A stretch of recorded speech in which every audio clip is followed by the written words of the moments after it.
Now I want to show you just a couple of videos here. This is DeSantis talking about how much he's accomplished at governor and sort of how he's gone about doing it. You know, we also just made it very clear, when you're going into executive position, you're the one that kind of makes decisions, and you got to make good decisions. You know, you can set the agenda, and it's all very important. But you just doing that isn't enough. You got to have people in the administration who share the vision and who are going to put kind of the agenda ahead of their own agenda. And we just made it very clear at the beginning, because you can make the decisions. If they're going to act to frustrate your agenda, or they're not carrying out the agenda, then none of this ends up working out. So we said very clearly to people, you know, if you're leaking, if you're bringing a different agenda into this administration, pack your bags right now. You're gone. We're not putting up with it. And the result is that we've had over 4 years.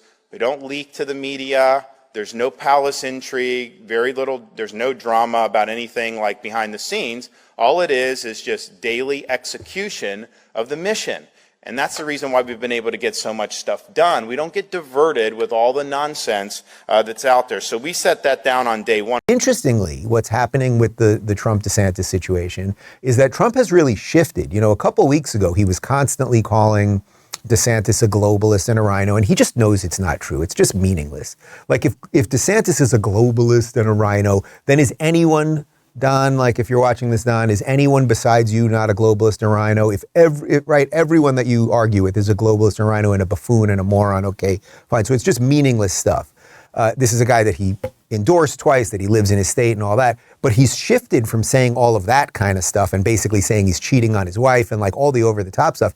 Now he's just trying to get him not to run, and I think that that's an interesting shift there. He's realizing that the over-the-top attacks are not working. So notice the tone change here. This is from yesterday. Ron DeSantis is a young man who is not doing well against me in the polls, to put it mildly.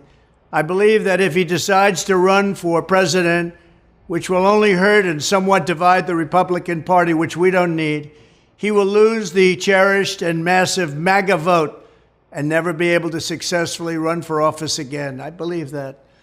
If he remains governor, which is what Florida voters assumed he would do, it would be a whole different story. Just saying. You really need to understand, guys, and this is just the truth. And look, I know a huge percentage of my audience is on the Trump 2024 train. And again, there's a good chance I'll end up voting for him. And you know all my disclaimers related to all this. But you really need to acknowledge a truth here, which is that this is the first time we are seeing Trump absolutely quaking in his boots, afraid of another candidate. He did the attacks on Rubio, and he crushed him in 3 days. He did the attacks on Cruz, and it crushed him in 3 days. Now, both of those guys ended up being huge Trump backers once Trump was president. So a lot of this is just racehorse politics, and everyone should make sure their feelings aren't too hurt. But Trump has never had a situation like this where he did all of his, garbage attacks on somebody and the over-the-top name calling and all the other stuff and got pushed back to the point where now he's basically begging him not to run.